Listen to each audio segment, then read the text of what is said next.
conhecer, mas tem o propósito de, né, de visitar em uma dessas andanças que o assistente social faz, né, sempre pelo país afora. Bom, então eu gostaria de me apresentar.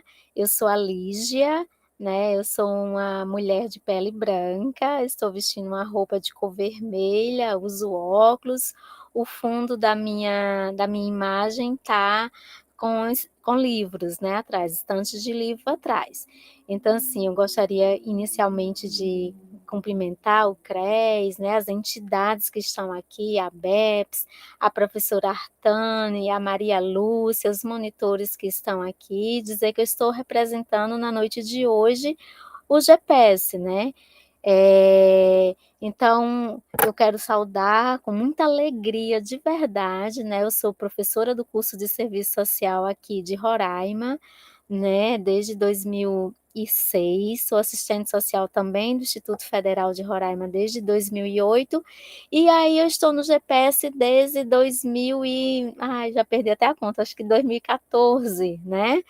E aí a Eliana, né, me solicitou, como eu estou na região norte, fiz o doutorado lá na Unesp, foi o caminho que eu cheguei até o GPS, a Eliana me pediu, como eu estou na região norte, para fazer a fala inicial de cumprimento, né, para vocês. Então, quero saudar a mesa, dizer que é com muita alegria, né, uma grande alegria mesmo para nós do GPS, né? E o GPS, para quem não conhece ainda, ele tem sede na Unesp Franca, mas também ele é articulado pela Universidade Federal da Bahia e também da UERJ, né?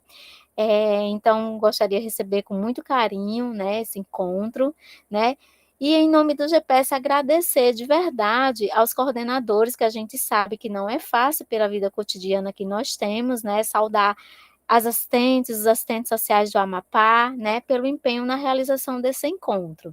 Agradecer de verdade às entidades, que eu sei que é desafiador, vivemos num momento que é desafiante para todos nós, na educação, em todas as áreas, e dizer, né, que esperamos ter um excelente evento, tá? Então, eu desejo a todos e a todas um excelente encontro e agradecer pelo apoio de vocês, tá? Abraço. Obrigada, Lígia, pela saudação. A gente também fica muito feliz de poder estar participando deste evento, né? Que o Amapá não poderia estar de fora dessa discussão. Então, a gente demorou um pouquinho para se engajar, mas estamos aqui todos muito atentos e dispostos para contribuir com a nossa realidade, com a nossa experiência aqui do Amapá. Tá? Eu vou passar agora a fala para a Naná. Boa noite a todos. Ainda há pouco entrou um rapaz aqui, mas saiu. Mas a todos e todas, né? É um prazer estar aqui com vocês, dialogando sobre um tema que é muito necessário, né? Meu nome é Inailza Barata, sou uma mulher já de 61 anos, vovó, mas que continuo na luta aqui, engajada, e que estou vestindo uma camisa, não sei se vocês, dá para vocês perceberem, é da campanha Faça Bonito, né? Sou muito militante na área da infância e adolescência, fiz questão de trazer um pouco dessa minha militância aqui para vocês, né? Uso óculos, sou morena, parda, né, minha cor. E atrás, no fundo, eu tenho um fundo branco de parede aqui na minha sala. Hoje, para quem não sabe, é feriado aqui no Amapá, tá? É quando o Amapá deixou de ser território, né? Há muitos anos, e todos os anos, nessa data do dia 13, há festejos aqui, e também o feriado estadual. E aí o município, né, o governo federal, todo mundo fica no feriado. Por isso, até um pouco do engajamento que foi, né, eu acho que foi muito baixo, assim, das inscrições, a gente percebeu, mas tem que ter um momento, né, primeiro momento, primeiro passo nós já estamos dando, acho que é isso, tá, a gente queria agradecer o convite, tá, do GPS, né, das universidades envolvidas, que é a Unesp, a UERJ e a Universidade Federal da Bahia, né, e nós acreditamos muito, enquanto conjunto, Cefes e CRES, na pesquisa, porque é esse o caminho, né, que nós descobrimos indicadores, formulamos políticas, não tem como formular políticas, né, sem pesquisar, sem entender a realidade, e aí essa experiência que nós estamos tendo, eu, principalmente agora que estou assumindo a presidência do CRES Amapá, e é bem temporária, né, eu estou numa gestão provisória até 18 de novembro, e a gente vai ter de novo eleição aqui, tá? E as assistentes sociais que estão aqui com a gente são convidadas a participar desse momento também, né? De eleição, que são poucos estados que ainda vão precisar ter eleição, porque nós não tivemos nenhuma chapa inscrita na primeira chamada, e agora na segunda chamada, finalmente temos uma chapa que vai concorrer aí, e a gente chama também os profissionais que estão aqui para participarem desse processo, tá? E a gente poder estar bem já constituído, uma chapa de 18 pessoas, 18 conselheiros, porque a que eu estou coordenando agora são só 7 pessoas, é muito difícil mesmo conduzir um conselho com muitas interferências, muitas legislações, muitos diálogos, né? Nós acabamos de sair agora do 50º Encontro Nacional do Cefes-CRES, nós muitas bandeiras de luta aí para colocar em prática, né? Outras para dar continuidade, e é isso, né? Nós estamos aqui disponíveis, tá? Enquanto nós estivermos, eu saio da presidência do CRES em novembro, mas volto para a base, né? Para a Comissão de Direitos Humanos, que é uma comissão que eu sou engajada mesmo, e aí volto para a base, continuo nessa militância, continuo nesse diálogo, né, dos direitos humanos, e aí vamos continuar também nessa articulação, se for necessário, nós estaremos aqui. Estou também, no momento, o Amapá era um dos poucos estados que nós não tínhamos o serviço social na educação superior, né? Nos institutos de educação superior público. Nós temos muitas universidades privadas aqui com curso de serviço social, mas nós não tínhamos nenhuma das duas públicas, e nós já iniciamos agora um processo, né, de já preparação, uma comissão instalada na Universidade Federal do Amapá, Unifap, já trabalhando em função de que a gente possa estar ocorrendo no primeiro semestre de 2024, tá, já um processo seletivo todo, né, de novos, né, estudantes de serviço social. Então, isso, assim, para a gente é uma vitória, né, um avanço muito grande, e esse mesmo processo nós vamos também estar iniciando na Universidade Estadual, tá? Isso, garantir direitos, né, direito à educação, e é esse nosso propósito aqui também, né, depois da votação do processo de instauração da lei, né, 13.935 de 2019, que assegura educação, profissional de psicologia e serviço social, nós iniciamos já esse processo aqui em discussão nos municípios, já tem uma comissão instalada, o CRES fazendo parte também, já vamos começar todo um processo também de discussão de concurso público nas escolas municipais, né, e também iniciar todo o engajamento no Estado também, né, nas escolas estaduais, e é isso, né, a gente está nessa articulação, nesse processo, nessa discussão, nesse diálogo, para realmente fazer com que essa legislação, essa lei, ela não fique só no papel, né, ela se torne uma política pública já instalada, né, não fique só na vontade, a gente possa estar executando na prática, né, o engajamento maior a inserção maior, na verdade, de assistentes sociais na educação aqui no estado do Amapá, que é muito carente, é muito mesmo. E é isso, né, não vou me estender mais, até porque tem um tempinho aí, né, limitado, e também agradeço a participação das pessoas que vieram, que se inscreveram, nossas colegas assistentes sociais, obrigada por estarem aqui também, né, usufruindo desses momentos, a gente vai ter uma palestra muito agradável com a professora convidada, e é isso, gente, vamos participando, vamos nos engajando, e cada vez mais nos fortalecendo nesse processo aí, para que a gente possa fazer com que os assistentes sociais tenham esse espaço assegurado também, né, no poder público, e os que já estão, fortalecer mais a sua prática ainda, dentro de suas atividades nas escolas, tá bom? Obrigada, que nós tenhamos uma noite agradável, de muita troca, de muitos debates, e amanhã vamos continuar nesse processo com as experiências que vão estar sendo apresentadas, tá bom? Obrigada e boa noite, gente. Obrigada, Naná, pela palavra, inclusive por essa informação, né, que muito nos alegra em relação ao curso de serviço social na Unifap e depois, posteriormente, na UEAP, né, com certeza é uma grande conquista, né, para a sociedade amapaense, a gente sabe que só tem a ganhar com isso.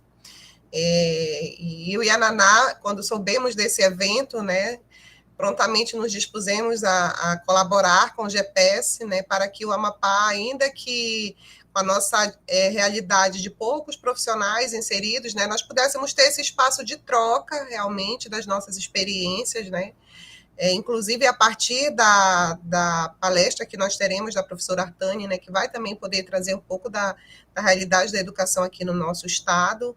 Então, é uma grande satisfação para nós estar nessa noite aqui, né, reunidos no feriado, né, que eu penso que diz muito também do nosso compromisso com essa política, né, tão fundamental para transformar a vida da nossa população. Então, mais uma vez, agradecer a Lígia, quanto representante do GPS, a Naná, que fala hoje em nome do nosso Conselho Regional de Serviço Social, a todos os colegas que estão presentes, se tiver algum aluno também de serviço social, tá? E aí, nesse momento, eu vou pedir a Yolanda que ela vai passar um vídeo, gente, para todos nós, apresentando o programa, tá? O programa de pesquisa. E só reiterando que a nossa temática desse nosso primeiro encontro, né, como foi proposto pelo grupo, é um encontro, inclusive, que faz parte de uma pesquisa, deve ser mencionado no vídeo, né? E vamos discutir as tendências do trabalho de assistentes sociais na educação básica, tá? Então, Yolanda, o vídeo, por gentileza.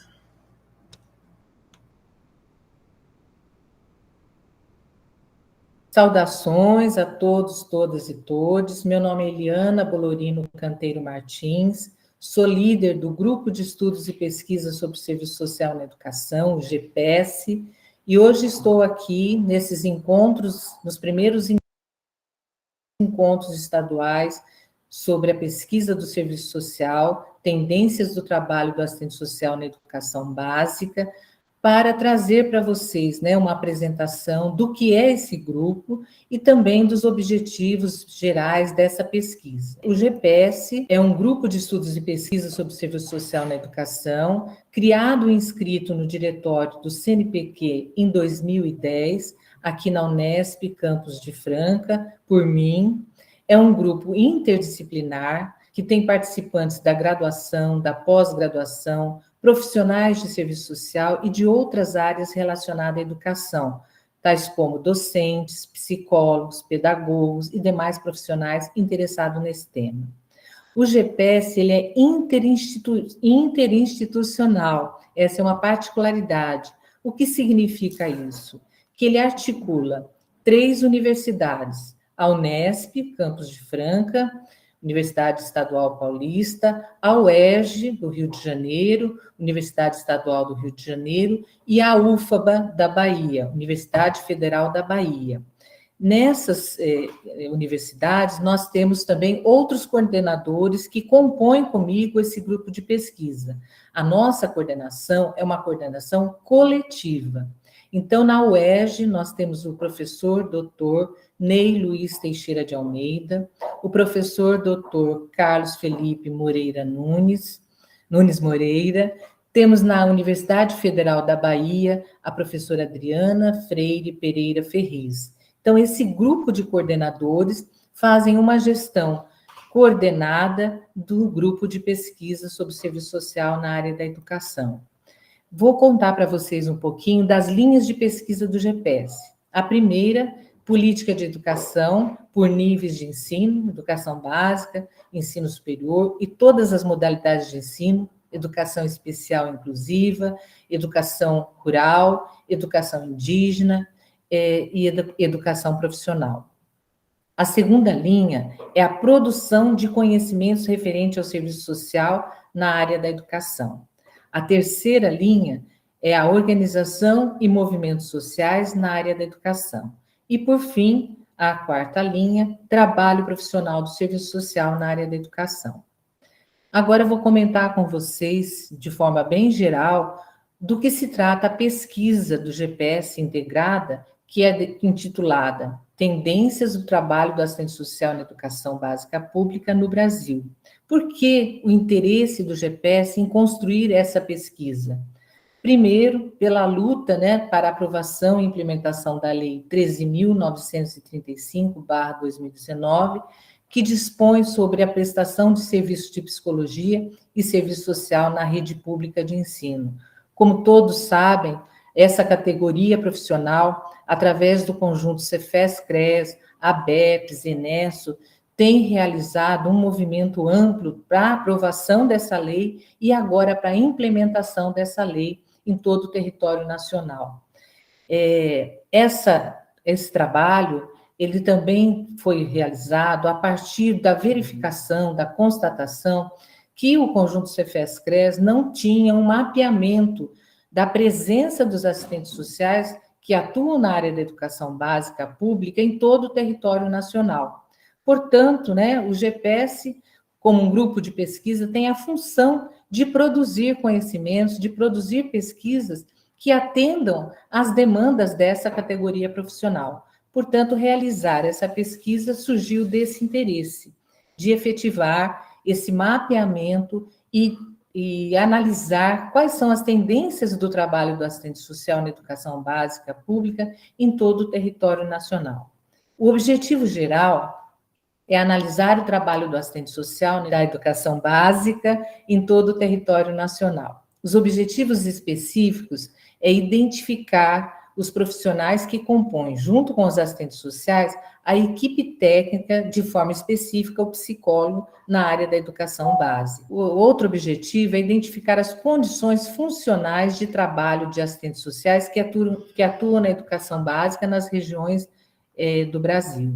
E, por fim, subsidiar a criação de indicadores referentes a atribuições e competência desse profissional na política da educação. Além desses, outros objetivos que a pesquisa tem é analisar os fundamentos teóricos que sustentam o trabalho dos assistentes sociais, ou seja, quais são as concepções de educação, de política de educação e da própria profissão que pautam, que fundamentam o trabalho dos assistentes sociais.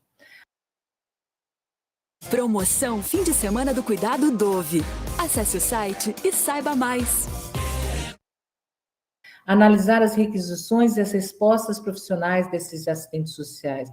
Como ocorre o trabalho do assistente social no processo de trabalho no âmbito da educação básica. Refletir sobre os desafios do trabalho do assistente social no trabalho coletivo desenvolvido na área da educação. Vou comentar com vocês também as 3 fases de realização dessa pesquisa. A primeira fase, que nós já realizamos, é o levantamento e atualização da produção de conhecimentos, de teses e dissertações existentes nos programas de pós-graduação em serviço social no Brasil, sobre a interface serviço social e educação, analisando essa produção do conhecimento e abordando especificamente como ocorre, essa produção em relação ao trabalho do assistente social na educação básica pública. Então, esse levantamento já foi realizado, já fizemos uma primeira análise e interpretação dos resultados e pretendemos aprofundar essa análise para depois ser socializado essa pesquisa. A segunda fase, que está em andamento, é justamente o mapeamento nos estados e municípios das 5 regiões do Brasil que possuem nos seus quadros de funcionários na área da educação básica assistentes sociais atuando. Com contato direto com esses assistentes sociais, através da pesquisa de campo, será possível a gente conhecer essas tendências do trabalho do assistente social. Essa fase da pesquisa é justamente o motivo, o mote do interesse de realizar esses encontros estaduais da pesquisa nos 27 estados e no Distrito Federal. Essa atividade ela está sendo realizada em 2 etapas, para dividir esse número de estados em 2 momentos. A primeira etapa é que está iniciando hoje, 15 e 16 de agosto, e a segunda etapa, dia 13 e 14 de setembro, para que a gente possa incluir todos os estados do Distrito Federal na realização desses encontros.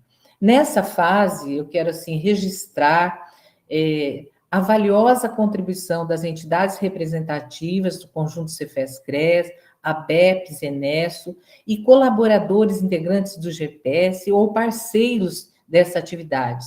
Sem esse grupo de pessoas, sem esses colaboradores, seria impossível realizar essa audaciosa pesquisa e principalmente nesse momento desse mapeamento.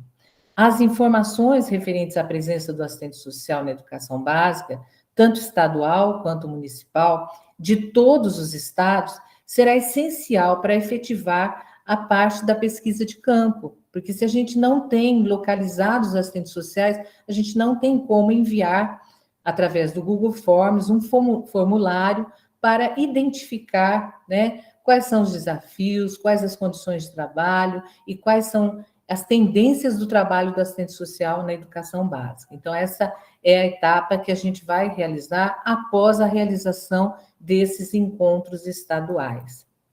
A terceira fase da pesquisa é a socialização dos resultados da pesquisa através de relatórios que serão enviados para o Conjunto Cefes-CRES, a BEPS e para a Enesso, e da organização de e-books, de artigos, para que todos possam, né, ter contato com as informações que nós coletamos nessa fase da pesquisa, né, na realização da pesquisa. Temos também a intenção de realizar cursos de formação permanente, através de um processo de sistematização da experiência profissional nas regiões Norte, Nordeste, Sul, Sudeste e Centro-Oeste. Gostaria também, nesse momento, aproveitando a oportunidade, de convidar todos, todas e todos para participar do 3º Seminário Internacional do Serviço Social na Educação e 7º Fórum do Serviço Social na Educação, organizado pelo GPS, que será realizado nos dias 7, 8 e 9 de novembro de 2023, na Unesp Campus de Franca, de forma presencial. O evento contará com a participação de assistentes sociais, educadores dos países, né, da Europa, será Espanha e Portugal, dos países da América Latina, que será Argentina, e da África, que será Angola. Além de todo o debate que nós iremos fazer em relação à educação básica, ao serviço social na educação básica, e a socialização dessa primeira etapa da pesquisa bibliográfica que eu comentei há pouco com vocês.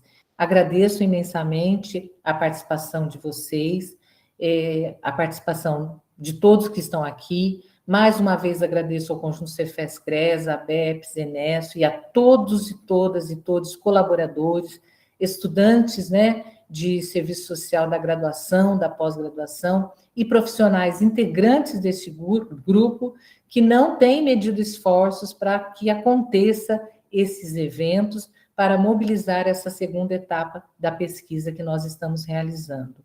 Agradeço imensamente e gostaria de desejar a vocês um ótimo evento, que seja produtivo, que seja um evento de troca de saberes, troca de conhecimentos, de energias e de convivência, expressando o afeto que a gente tem, né, em relação a esse debate na categoria profissional de assistentes sociais, inclusive também com o apoio dos psicólogos, que muito têm contribuído nesse debate na área da educação básica.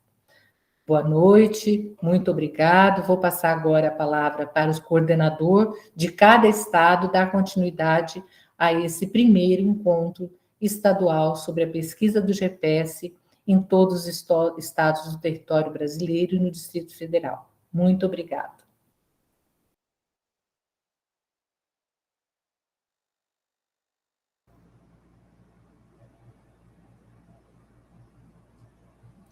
Então, após o vídeo, né, nós vamos dar continuidade aqui na nossa programação.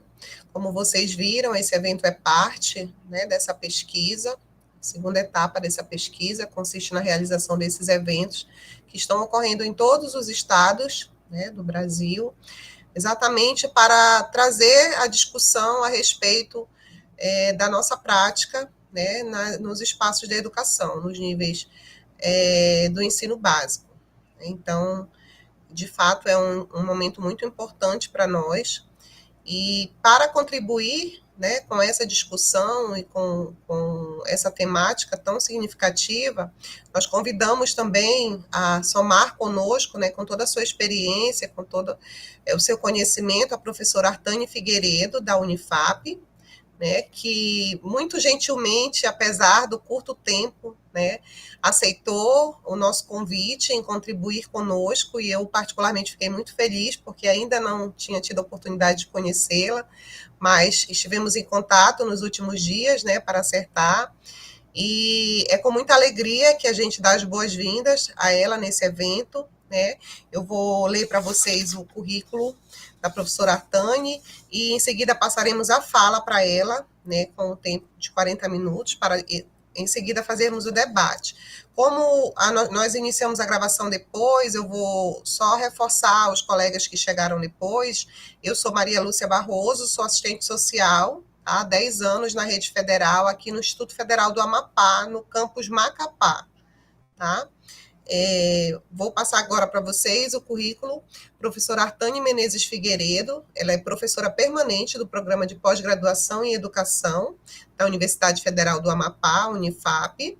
É também professora colaboradora no Programa de Pós-Graduação em Educação da Universidade Federal do Pará, UFPA. Realizou estágio pós-doutoral na Universidade Federal do Pará. É doutora em Educação pela Universidade Federal de Uberlândia, a UFU. Mestre em Desenvolvimento Regional e pedagoga pela Universidade Federal do Amapá, Unifap. É ainda professora associada, nível 1 da Unifap, lotada no curso de Pedagogia do Departamento de Educação.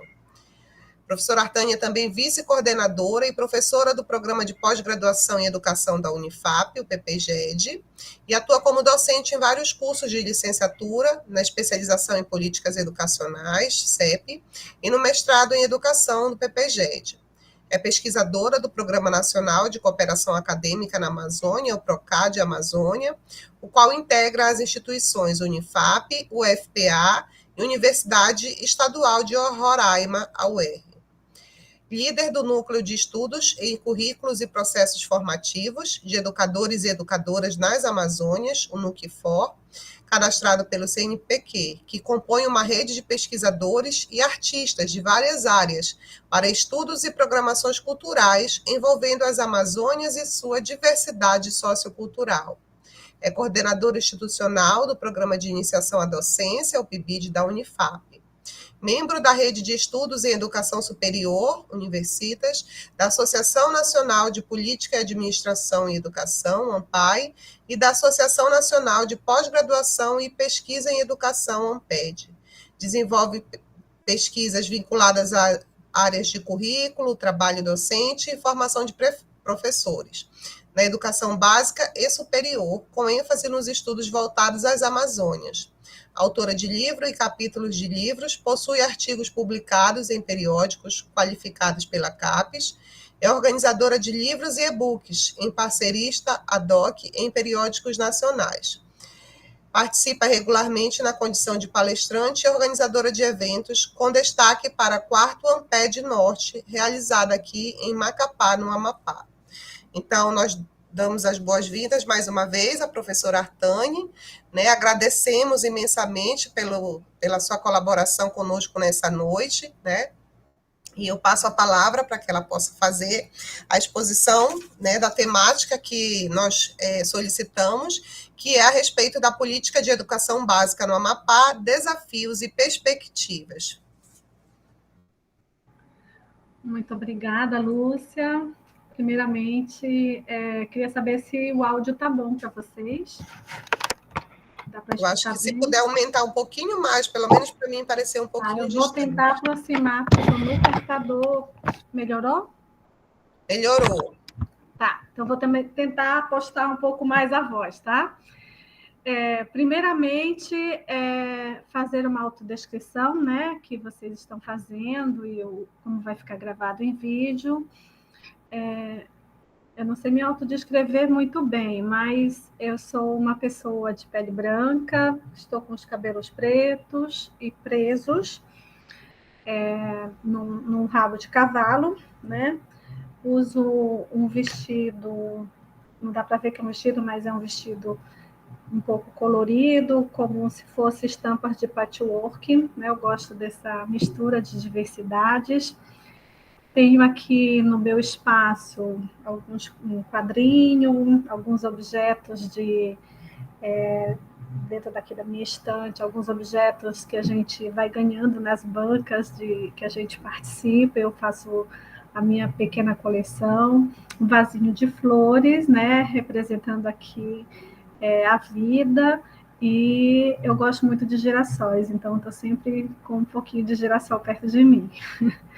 Bom, então uma descrição um pouco mais leve, né, mas para que entenda assim que a leveza também faz parte de nós, e a gente tenta trazer para o mundo acadêmico um pouco desse olhar sensível, mas também fraterno, né, dentro das questões que às vezes são tão duras, né, que a gente precisa lidar. Eu queria iniciar, então, a minha fala agradecendo o convite, né, que me foi feito pela Lúcia, né, com muito carinho, a partir de uma indicação de uma mestranda nossa, do PPGED, e a gente chegou a dialogar um pouquinho, né, antes do aceite, que eu dizia para ela que não me via, né, dentro de um evento de serviço social, por conta dos nossos estudos serem todos na área de educação. Então, a minha estreia, tá, pessoal, numa área do serviço social, é a primeira vez que eu falo para essa plateia. Então, me perdoe se a gente não se aproximar muito nas questões mais de ordem técnica, né? Mas aí a gente vai aprendendo também. Queria aqui também cumprimentar as pessoas que me antecederam, e aí com destaque para a Naná Barata, né, que eu fiquei muito emocionada com a fala dela, né, mostrando aí o quanto o grupo de serviço social é engajado na luta por melhores condições de trabalho, por uma formação de qualidade, e com 71 anos, né, aí, e fazendo todo esse movimento para que possa fortalecer a profissão no nosso estado. Fico muito feliz de ver que o serviço social tem essa força, tá? E a palavra que ela falou várias vezes que me chamou a atenção foi luta, né? E é uma coisa que faz parte do nosso cotidiano também na educação, né? A luta por melhores condições de trabalho, a luta por melhores políticas educacionais, a luta por uma educação de mais qualidade, pelo cumprimento dos direitos, né, conquistados, pela manutenção dos direitos, que muitas vezes não é usurpado, ou existem tentativas de que a gente possa perdê-los. E a gente precisa estar sempre nesse movimento. Bom, eu vou, então, fazer uma projeção aqui de um slide que eu preparei, né, com foco no que me foi pedido pela Lúcia, e tentando alinhar um pouco dos estudos que eu venho fazendo, para tentar também trazer elementos que possam ajudar vocês, né, nesse entendimento maior sobre como vem se desenvolvendo a educação no nosso estado, né, no Amapá, mas também alinhado com as políticas nacionais, né, como é que existe esse diálogo com as políticas e em que medida a gente discorda, né, de algumas questões que são colocadas da forma como elas vêm sendo conduzidas. Vocês me avisam, porque eu acho que eu vou acabar saindo da tela. Deixa eu ver se vai. Eu acho que ela não está no modo apresentação ainda. Eu vou colocar no modo apresentação, vocês me dizem se chegou.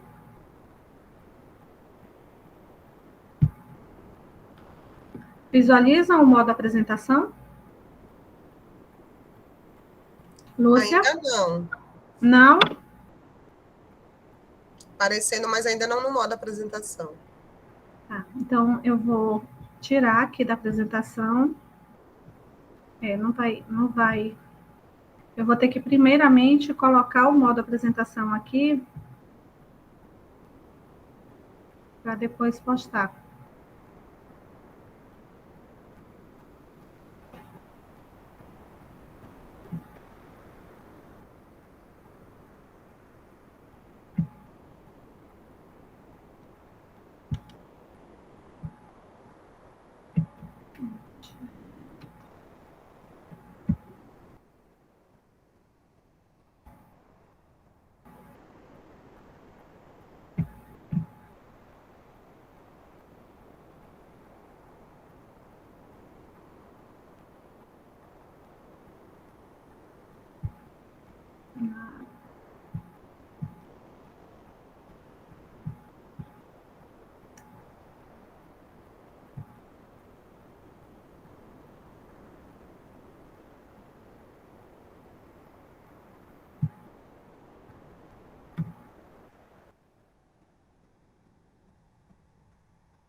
Não, meus atalhos aqui não estão funcionando. Eu vou apresentar daquela forma mesmo. Tudo bem, professora. Você quer tentar mandar aqui para mim e eu faço para você? Ou você quer continuar? Quer tentar mais uma vez? Deixa eu ver o que tá, quer dizer.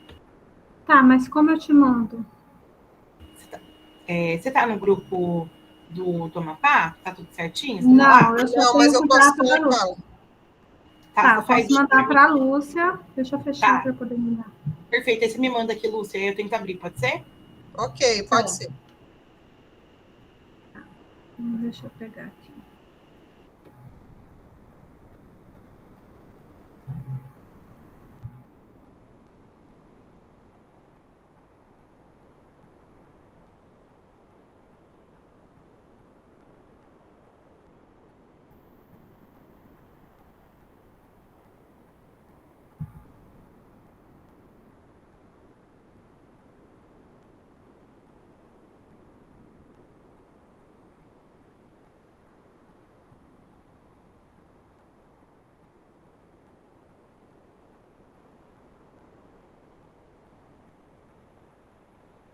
Tá, já enviei. Chegou, Lúcia?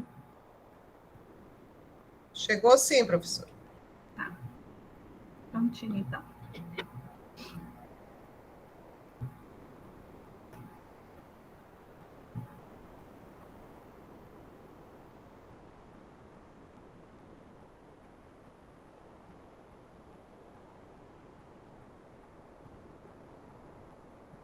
Eu fico só no aguardo da projeção, tá? Ok.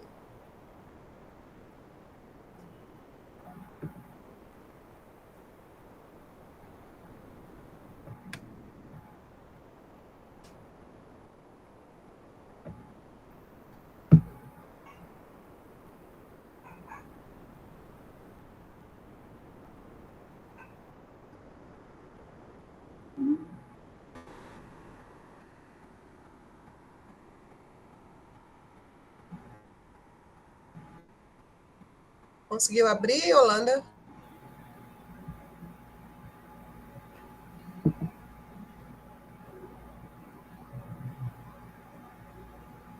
Tá, só não chegou no modo de apresentação. Chegou naquela tela inicial. Não, sim, eu vou...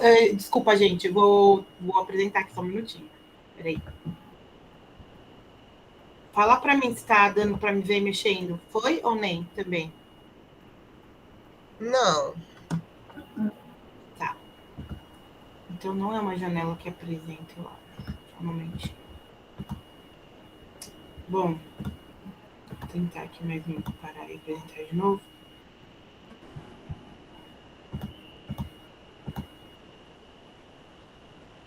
Normalmente a tela inteira tem que projetar.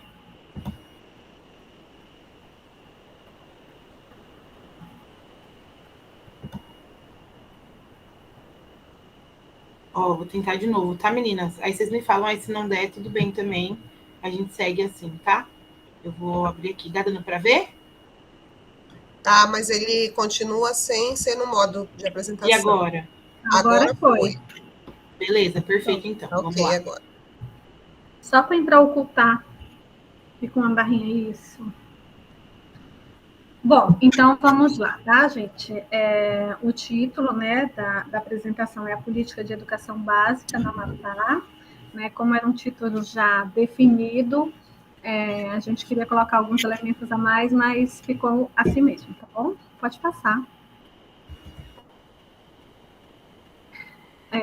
Eu tentei trazer aqui para vocês, como objetivo, fazer uma discussão sobre os desafios de realizar uma formação crítica e emancipatória no contexto da educação básica amapaense, considerando os saberes e a diversidade presente nas vivências educacionais e os saberes culturais dos estudantes, com ênfase na implementação das novas diretrizes educacionais instituídas por intermédio da Base Nacional Curricular e do Referencial Curricular Amapaense. Então, vamos analisar um pouco quais são os desafios, né, e em que medida essas políticas elas trazem alguns obstáculos, né, algumas dificuldades para que a gente possa ter uma formação mais crítica. Pode passar?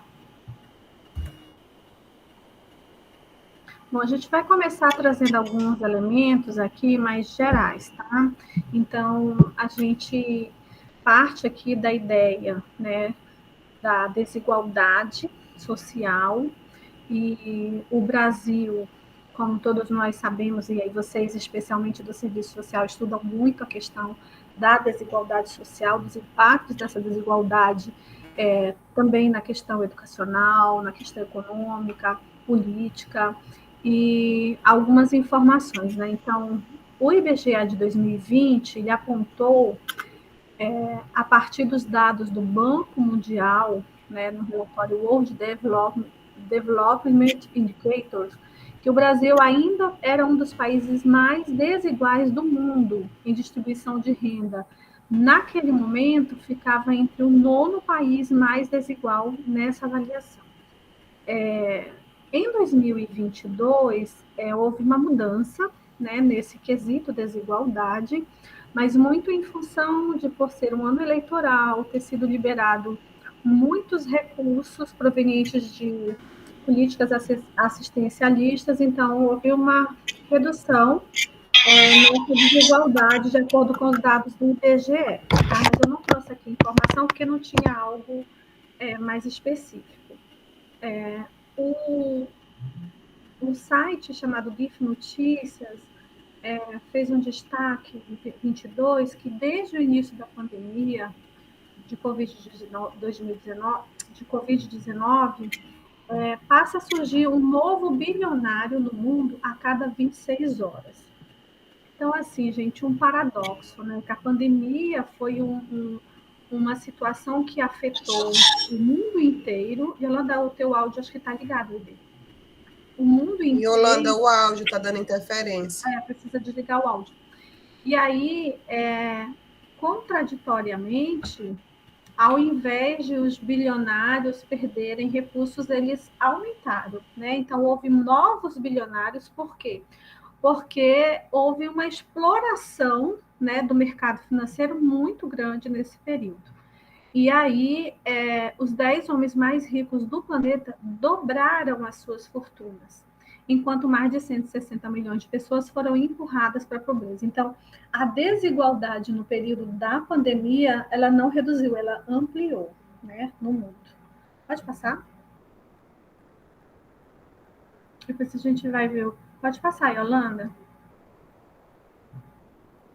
Isso. Tá. Em termos educacionais, o que a gente tem no Brasil atualmente? Porque, assim, uma coisa é a desigualdade social no Brasil, no mundo, as consequências da pandemia, que, de fato, afetam, né? E as desigualdades, elas, por sua vez, vão afetar o processo de educação. Por quê? Quanto mais desigual, mais privilégio para uns e dificuldades, obstáculos para outros, né? E a necessidade de investimentos maiores do setor público na área educacional para que haja vamos dizer assim, uma diminuição desse desequilíbrio. Bom, em termos educacionais, especificamente, a pesquisa do IBGE, de acordo com uma notícia veiculada no Jornal Nacional e publicada no site, né, na internet, no Jornal Nacional, de 7 de junho de 2023, trouxe algumas notícias relativamente boas, né, em relação ao ano passado, os anos anteriores, que pela primeira vez, no último censo, mais da metade da população brasileira acima de 25 anos terminou a educação básica, ou seja, concluiu o ensino médio. Então, o analfabetismo também caiu de 6,1% em 2019 para 5,6% em 2022. No entanto, problemas ainda são gritantes no Brasil. E aí o destaque foi exatamente o quê? A desigualdade. E aí o destaque maior ainda, que entre os brasileiros pretos e pardos, 7,4% são analfabetos, mais do que o dobro da população branca. E ainda que o abandono escolar é um sintoma da desigualdade e 7 em cada 10 jovens que não completaram o ensino médio são pretos ou pardos. Ou seja, a gente ainda tem índices muito altos de analfabetismo, de evasão escolar, especialmente no público de idade de 15 a 25 anos, mais ou menos, que é a idade onde muitos jovens adentram o mercado de trabalho, e grande parte desses jovens também, existem alguns dados que eu não trouxe aqui nesse estudo, mas indicam que um número muito significativo de jovens nem estudam e nem trabalham. Aquela categoria que é classificada como nem, né? Que é uma categoria de que aparentemente parece assim, o jovem não quer nem estudar, mas não quer trabalhar também, quando não é uma coisa nem outra. Às vezes ele quer estudar, mas não tem a possibilidade, porque ele precisa de um emprego, então se ele não tem um emprego formal, mas ele faz bicos para ajudar com a família. Ao mesmo tempo ele quer um bom emprego, mas ele não tem condições, porque não tem estudo e porque não tem oferta de emprego assim, que para todo mundo, especialmente para quem não tem experiência. Pode passar. Então, essas questões, elas estão relacionadas entre si. A questão educacional, a questão das oportunidades educacionais e dos reflexos disso na vida do sujeito, na sua inserção profissional. A Agência Brasil traz um outro dado, também agora em 2023, em setembro, dia 12, publicou, onde diz que o Brasil investe menos em educação do que os países da Organização para a Cooperação e Desenvolvimento Econômico, OCDE. De acordo com o relatório Education at a Glance, de 2023, o Brasil investiu em 2020 $4.306 por estudante, que é o equivalente a aproximadamente 21,5 mil por ano, né? E os países da OCDE investiram, em média, 11.560 ou 57,8 mil. Os valores são referentes ao investimento feito desde o ensino fundamental até a educação superior. Tá? Então, assim, o Brasil ele tem um investimento bem menor do que os países da OCDE. Mas são os países da OCDE, em geral, que se reúnem, que sistematizam e que pensam políticas para o Brasil. Os investimentos no Brasil se reduziram entre 2019 e 2020. Em média, na OCDE, a despesa total dos governos com educação cresceu 2,1% entre 2019 e 2020, a um ritmo mais lento do que a despesa total do governo em todos os serviços, que cresceu 9,5%. Tá? Pode passar.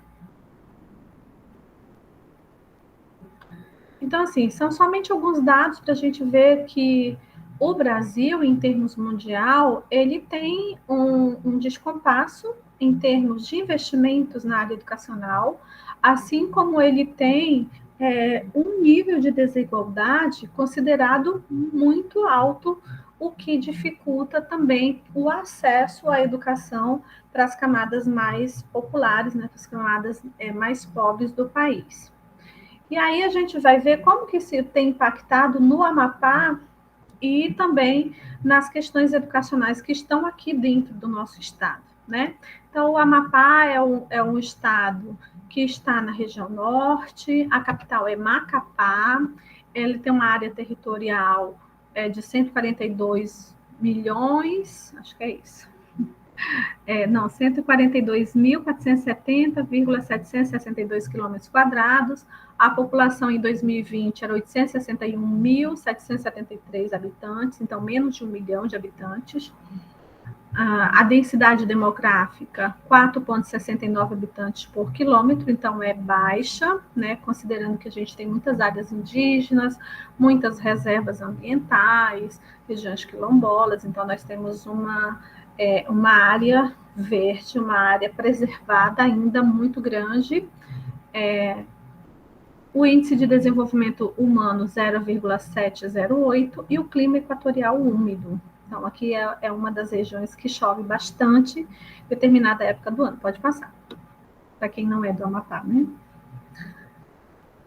A gente trouxe aqui também um dado recente, né, de 2021, de como que está o Amapá em termos de IDEB, né, que é um indicador dentro da educação, né, de como que o Amapá está em relação a outros estados. Então, o IDEB, ele meio que faz um ranqueamento, é uma prova padrão para o Brasil inteiro, e nessa prova padrão, o Amapá é um dos estados que tem o menor IDEB. Então, veja que abaixo do Amapá, nós só temos o Pará e o Rio Grande do Norte. Todos os outros estados tiveram o IDEB acima do Amapá. Isso considerando o ensino médio. Eu não trouxe aqui o dado do ensino fundamental, mas no fundamental o Amapá ficou em último lugar. Pode passar. E aí, um pouco da realidade do nosso estado, né? Então, o estado do Amapá, na secretaria, sob responsabilidade da Secretaria de Educação, da SEED, tem 383 escolas. Dessas escolas, 54 são indígenas, 26 são quilombolas, 5 são centros de atendimentos especiais, 9 centros de educação profissional, 29 escolas de tempo integral, 5 escolas de gestão compartilhada, 4 escolas cívico-militares, 230. Aí, assim, desse total de 383, o que acontece? Tem escolas que ofertam só anos iniciais. Tem escola que tem anos iniciais e fundamental. Tem escola que tem somente o médio ou fundamental e médio. Então, não dá para a gente... Essa conta aí, a partir daí, não vai bater a somatória, por causa dessa questão. Eu não consegui acesso ainda ao detalhamento atual, tá? Mas também não iria ser tão relevante. Mas a gente vai entender que 234 ofertam anos iniciais, então o Estado ainda tem uma presença muito grande na oferta dos anos iniciais, que pela LDB passou a ser de responsabilidade, LDB de 96, já passou a ser responsabilidade dos municípios, mas se o Estado, aqui o Estado abraça, porque existem municípios que realmente não conseguem fazer essa oferta por conta das suas rendas e coisa e tal. Então, ainda tem todo esse número aí que tem os anos iniciais, 201 ofertam anos finais, e tem também as escolas ribeirinhas, né? Mas que não estão registradas aqui. 130 escolas ofertam ensino médio, 46 escolas ofertam EJA médio e 51 escolas ofertam EJA fundamental. Pode passar? Alguns municípios têm a sua própria rede, que é o caso de Macapá e Santana também. Santana eu não consegui acesso recente, então não trouxe para cá, mas são as duas maiores cidades do nosso estado. E o município de Macapá, que é a capital, tem 84 escolas sob a responsabilidade da prefeitura.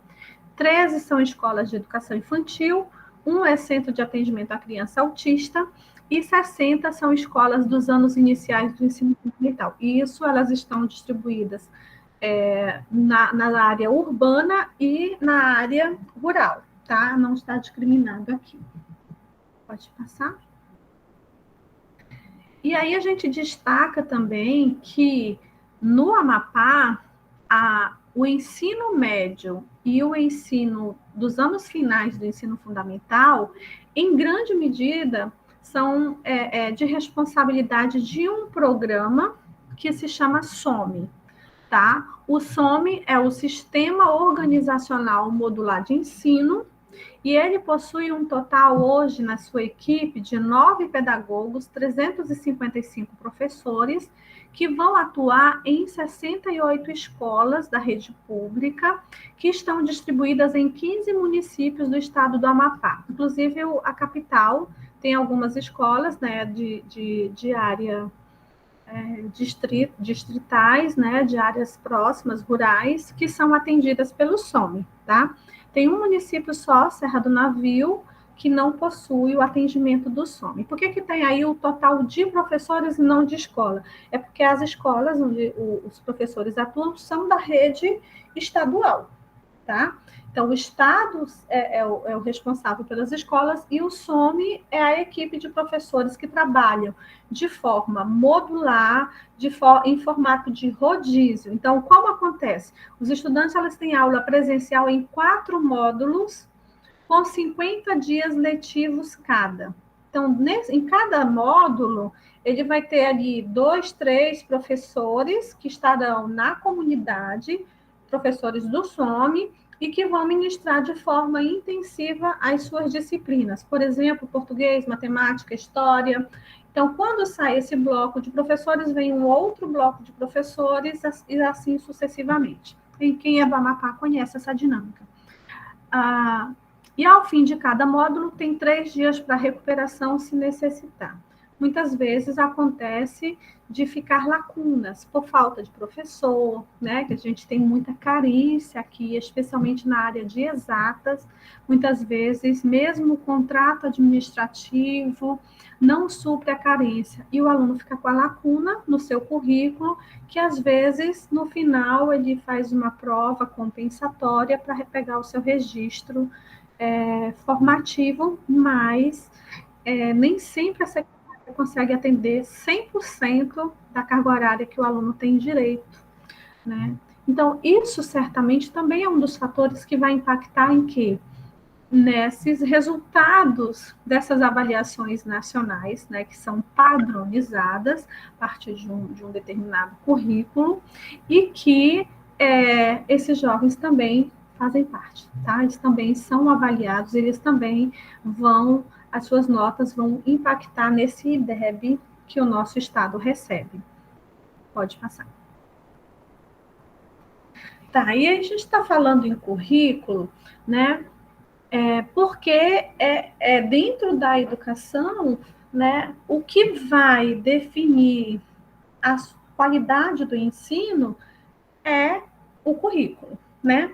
Mas o que a gente espera do currículo escolar? Existe aquilo que os educadores, assim, o grupo, pelo menos, que entende uma educação numa perspectiva formativa, crítica, emancipatória, entende que seja a necessidade de um currículo e que respeita a diversidade, as características de cada local, de cada contexto, e existe o currículo oficial, que é o que as escolas precisam seguir, é onde as escolas vão se adaptar para cumprir com aquela proposta curricular e que hoje, no nosso país, está atrelado às avaliações nacionais do Sistema Nacional de Avaliação, que é o SAEB. Então, nós temos aí provas como a Provinha ANA, a Prova Brasil, a Provinha Brasil, né? Prova ANA, Provinha Brasil, a Prova Brasil, dentro do ensino fundamental, que registra o IDEB do ensino fundamental, vai contribuir junto com o IDH, mais outros indicadores para gerar o IDEB. E no ensino médio, a prova do Enem. né, que também vai indicar o sujeito, né, a entrada nas universidades, que passou a ser praticamente 100%, tanto nas faculdades privadas, como na educação pública, né, na universidade mesmo, na Unifap, 50% das vagas dos estudantes, eles se matriculam pelo Enem, sendo estudantes locais, eles concorrem pela nota do Enem, e os outros 50% são distribuídos pelo SISU, que também a nota de entrada é pelo Enem, ou seja, 100% da entrada na Unifap é pelo Enem. Então, essa prova que é um padrão e que não é construída, logicamente, com os critérios, com as características da nossa região. Então, o que a gente pode esperar de um currículo escolar? De acordo com a Apple, né, Michael Epson, que é um pensador americano, né, mas que faz muito estudado dentro da educação na área de currículo, ele afirma que o currículo escolar ele não é somente um documento impresso nas escolas, aí, especialmente os projetos político-pedagógicos no nosso país, né? Mas é um documento que reflete todo um complexo de relações sociais de um determinado momento histórico. Então, ele deveria ser definido considerando a diversidade, a realidade local. Não poderia ser uma proposta padronizada. Pode passar? Ainda o Apple, em um outro estudo, fala que o currículo não é apenas um conjunto neutro de conhecimentos, que de algum modo aparece nos textos e nas salas de aula de uma nação. Ele é sempre parte de uma tradição seletiva, é o resultado da seleção de alguém, da visão de algum grupo acerca do que seja conhecimento legítimo. Então, quem define o currículo define a partir de uma visão e de um entendimento do que é importante para o sujeito aprender e para gerar um desenvolvimento àquele local. Então, ele é produto de tensões, de conflitos, concessões culturais, políticas e econômicas que organizam e desorganizam um povo. Pode passar. Falar dessa gaiolinha aberta aí, né, com um pássaro voando, né? Então, a gente pensa na perspectiva de que o currículo ele pode ser um aprisionador, né? Então, o pássaro está lá dentro, preso, sem ter muitas possibilidades, ou ele pode ser algo que oportunize essa libertação. Então, você ter aquela dimensão daquele espaço, mas poder ir além, né? Você poder também sair e conhecer outras questões. Pode passar? Quais os interesses que a gente observa, né, dentro do currículo brasileiro atual? Nós trouxemos aqui alguns estudos da Shiroma e da Evangelista Shiroma, que são autoras também das discussões sobre as políticas educacionais no Brasil. E elas falam assim, que nos últimos anos, os organismos internacionais, como o Banco Mundial Interamericano de Desenvolvimento, BID, e o Banco Mundial, BM, né, eles vêm influenciando as políticas educacionais brasileiras, se apresentam sob o pretexto de combate à pobreza e à redução das desigualdades no país, todavia, na realidade, objetivam adaptar os alunos às habilidades requeridas pelo mercado de trabalho, atendendo à lógica neoliberal, além de exercer o controle do trabalho docente a partir de reformas curriculares, avaliações em larga escala e coaching. Então, essas pesquisadoras e outras vêm observando que o currículo do Brasil ele vem atendendo esses interesses internacionais, e aí especialmente os bancos, né?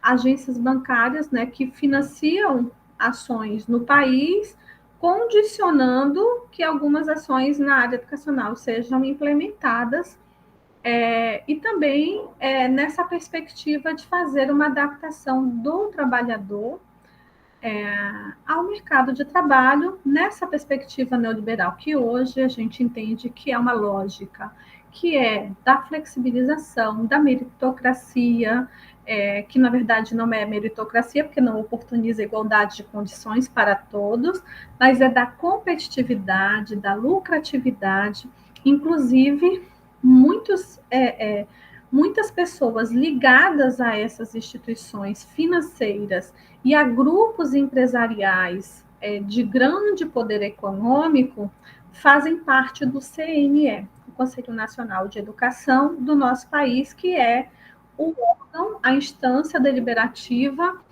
de construção das políticas educacionais. Tá?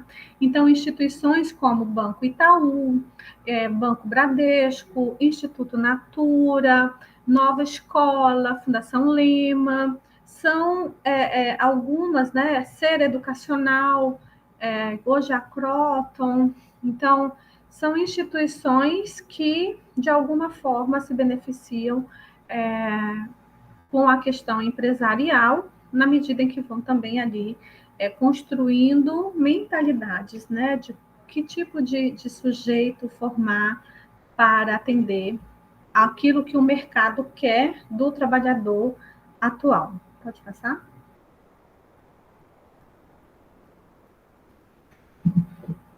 Então, um trecho nós temos 2 trechos aqui diretamente da BNCC, que é a Base Nacional Comum Curricular, que, apesar de ser constituída dentro desses princípios, né, dessa lógica neoliberal, ele traz alguns elementos importantes da construção de uma proposta educacional que atenda à diversidade. Mas é um paradoxo, porque ao mesmo tempo que ele faz isso, ele impõe 10 competências a serem trabalhadas ao longo de toda a educação básica, impõe hoje uma política curricular de reforma dos cursos superiores de formação de professores através da BNCC Formação, que tenta padronizar todos os cursos do país numa perspectiva de mais prática e menos teoria, para que o sujeito, de fato, possa pensar menos, e enfatizar o saber fazer, assim como na BNCC. Então, olha só, o primeiro trecho diz assim: no Brasil, um país caracterizado pela autonomia dos entes federados, acentuada diversidade cultural e profundas desigualdades sociais, os sistemas e redes de ensino devem construir currículos. E as escolas precisam elaborar propostas pedagógicas que considerem as necessidades, as possibilidades e os interesses dos estudantes, assim como suas identidades linguísticas, étnicas e culturais. Em outro trecho, diz assim: a BNCC indica que as decisões pedagógicas devem estar orientadas para o desenvolvimento de competências, né? E não de conhecimentos, que é uma das críticas que se faz, né? A gente tem que aprender competências e não conhecimento historicamente construído pela sociedade, por meio da indicação clara de que os alunos devem saber, considerando a constituição de conhecimento, habilidades, atitudes e valores, e, sobretudo, do que devem saber fazer, considerando a mobilização desses conhecimentos, habilidades, atitudes e valores para resolver demandas complexas da vida cotidiana, do pleno exercício da cidadania e do mundo do trabalho. A explicitação das competências oferece referências para o fortalecimento de ações que assegurem as aprendizagens essenciais definidas pela BNCC. Então, vejam que se refere ao desenvolvimento, pensando no que devem saber, e especialmente o saber fazer, para fortalecer o quê? As habilidades, as aprendizagens que são definidas pela BNCC. Então, a BNCC, ela define quais são essas aprendizagens que vão mobilizar o saber e o saber fazer. E aí, dentro do Brasil, independente da região, independente do contexto socioeconômico, do contexto cultural onde está presente. Pode passar?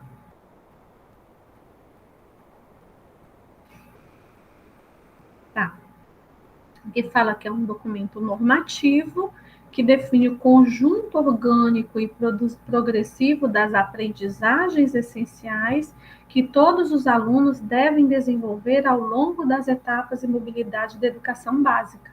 de modo que tenham assegurado seus direitos de aprendizagem e desenvolvimento em conformidade com o que preceitua o Plano Nacional de Educação. O Plano Nacional de Educação, ele fala em constituição de uma base, mas o entendimento de base, se a gente olhar o termo etimologicamente da palavra, é como se fosse alicerce. O que eu preciso ter para, a partir dali, construir novos conhecimentos. Mas a BNCC, pelo volume de conceitos, o volume de aprendizagens que são tratadas como essenciais, muitas vezes não, ela acaba sendo uma referência do teto, né, de tudo que o aluno tem que construir, e é o que está nessas aprendizagens que que está diretamente relacionado com as avaliações nacionais que são produzidas para avaliar e gerar, por exemplo, o IDEB. Tá, então, nós temos 3 documentos. A BNCC-1, que é da Educação Infantil e Ensino Fundamental, foi feita a partir de um processo de discussão aligerada, começou em 2015 e foi homologado em 2017, mas passou por consultas públicas online antes da pandemia, tá, gente? Que tem uma diferença de como a gente lida com a tecnologia depois da pandemia e antes da pandemia, quando os professores mal sabiam ligar os computadores, muitos deles. Então, essas consultas online, elas foram muito falseadas, porque realmente não houve uma participação efetiva de grande parte dos docentes, e movimentos de formação que muitas vezes, na verdade, eram vistos como movimentos de convencimento daquilo que estava na BNCC. Então, não era uma proposta para ser discutida, construída.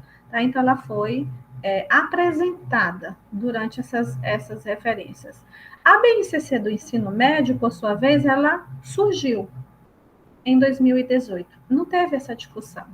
Então, a do ensino fundamental e educação infantil ainda passou por um processo de discussão, debate, ainda que precário, mas a do ensino médio não. Ela simplesmente foi apresentada junto com o novo ensino médio, que a gente ainda está naquela discussão de tentativa de revogação, porque ele traz uma série de mudanças complicadas dentro do processo educacional, que ainda não foram compreendidas e que o nosso sistema não dá conta de fazer uma boa formação com essa perspectiva apresentada.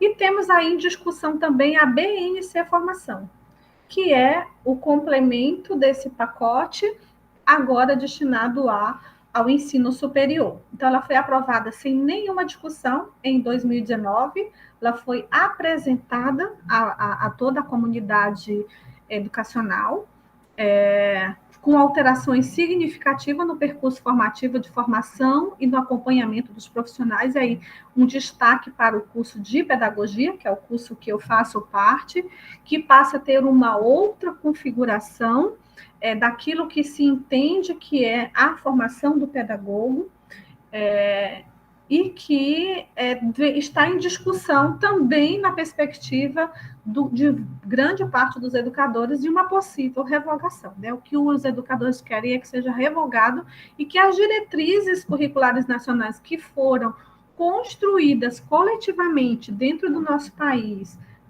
claro, não atendia 100% daquilo que foram as reivindicações, as discussões dos educadores, mas ela foi uma discussão mais ampliada e ela foi implementada em 2015. E em 2019 surge uma outra perspectiva que muda completamente. Então, não houve tempo, em alguns casos, de implantação da DCN de 2015 e para os que implementaram, não houve finalização de curso ainda a partir da DCN de 2015, né? Talvez os primeiros cursos estejam aí sendo aprovados agora. Então, não houve uma avaliação se as DCNs estavam ok. Como foi aprovada a BNCC1, a BNCC2, passou-se, então, atropelando todas as discussões anteriores e se criou a BNC Formação, que finalmente foi homologada em 2020, mas que está em discussão, né? Está sendo aí questionada por várias entidades na perspectiva de uma revogação, para que se volte a 2015 e, a partir dessa, se discuta uma outra possibilidade de trabalho. Pode passar? Bom, então, todas essas questões... Pode passar, Yolanda, por favor? Tá. Nos traz também a um outro documento curricular, que é o RCA, é o Referencial Curricular Mapaense, e que deveria ser, de acordo com a BNCC, um documento complementar que iria trazer as discussões para o âmbito da regionalidade, né? Trazer aquilo que tem de características socioculturais, de diversidade de cada local, de cada região, cada estado, para que aí se tivesse uma base completa de formação. O nosso RCA, apesar de ter sido um movimento com muita formação, com muita participação dentro do Estado, ele foi um documento que, na essência, ao final desse movimento, que foi muito aligerado, ao meu ver, 1 ano de discussão é pouco para a construção de uma proposta curricular, ele traz o mesmo teor da BNCC, inclusive com trechos copiados da BNCC. Tá? Então, deveria ser um outro projeto, mas ele vem com a mesma perspectiva. Então, aí, por exemplo, trago as competências 6 e 7, né? Que são exatamente idênticas nos 2 documentos. Pode passar? Depois vocês têm a oportunidade de fazer a leitura, eu vou disponibilizar para vocês, tá? E eu também tenho que construir um trabalho a partir dessa apresentação. O desenvolvimento, de acordo com o Dourado, né, Fernando Dourado, que é um autor que discute criticamente as questões das políticas educacionais, ele fala que o desenvolvimento de competências que é imposto pela BNCC evidencia seu caráter hegemônico ao configurar-se como um artifício de retórica, a adesão às premissas do neoliberalismo, reduzindo o processo de formação a uma visão geral de racionalidade instrumental, tutelada, restrita e funcional ante o conhecimento universal historicamente produzido. Eu quero aqui dizer para vocês que, na pedagogia, por exemplo, nos cursos de educação, não sei se vocês estudam em serviço social, mas a gente estuda as tendências educacionais. E são várias tendências. Cada tendência tem a sua proposta pedagógica, a sua perspectiva de formação. Então, tem uma que a gente chama de tradicional, mas, na verdade, a tendência racionalista, tem a tendência tecnicista, tem a tendência libertadora, tem a tendência progressista. Dentre as progressistas se destaca a crítico social dos conteúdos, que ela tem um fundamento dentro da pedagogia histórico-crítica, que parte de uma base do conhecimento do materialismo histórico dialético. Então, todas essas tendências, elas não surgem numa perspectiva de que uma supera a outra, mas de que uma, em um determinado momento histórico, ela se evidencia mais ou menos, mas que em momentos históricos elas podem estar ali coexistindo. Tá? E a BNCC, ela traz uma perspectiva única, né? Uma perspectiva única que é a pedagogia das competências, que, por sua vez, dentro das críticas na área da educação, ela se assemelha à perspectiva tecnicista, que foi uma perspectiva pragmática, introduzida durante o regime militar, então, na década de 1970, quando a gente teve a LDB 5692, que instituiu os cursos profissionalizantes como obrigatórios dentro do ensino médio e uma série de outras mudanças dentro dos currículos brasileiros. Tá? Então, ela é considerada, a pedagogia das competências, algo nessa perspectiva, porque é muito pragmática, é para o saber fazer, é para levar o sujeito a ser flexível e responsabilizado pela própria formação. Porque uma vez que o mercado de trabalho, dentro da perspectiva neoliberal, ele não garante, direitos e emprego para todo mundo. Então, surge o conceito da empregabilidade, e para ele ser empregável, ele precisa de vários cursos, várias formações que ele próprio vai gerenciar, tá? Então, é uma autogestão, tá? E aí, a competitividade vem junto, né? A ideia da meritocracia. E Albino e Silva, outras duas autoras, elas falam que o retorno a um modelo de formação por competências, então vejam que é o retorno. Por quê? Porque já existiu, e dentro da perspectiva crítica, não é um modelo que é emancipador, não é um modelo que traz ao indivíduo a possibilidade de realmente fazer um desenvolvimento crítico da sociedade, na perspectiva das críticas que se faz. Então, esse retorno, no contexto de produção de base para a formação discente e docente no Brasil, insiste na lógica de produção de saberes pelo caminho objetivista, em que alunos e professores são pensados como receptores de modelos educacionais pensados por especialistas. Uma lógica que o Paulo Freire denominou como educação bancária, que é a lógica do depositar o conhecimento, né, na esperança, né, na expectativa de que o aluno possa devolver à sociedade o conhecimento da mesma forma que ele recebeu, tá? E pensado por quem está externo. Então, quem sugere as políticas educacionais para o Brasil? Quem está fora do Brasil.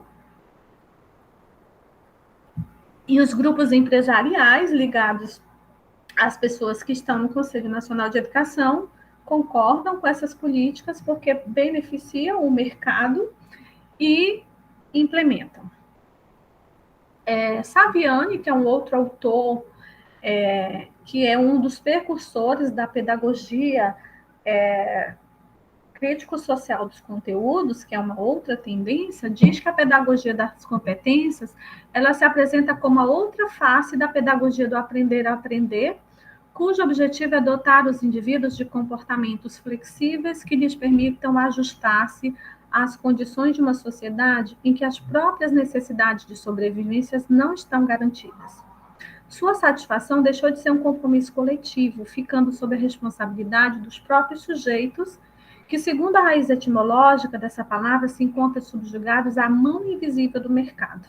Então, é um controle, né, hegemônico daquilo que se tem como conhecimento a ser produzido dentro da sociedade. Pode passar?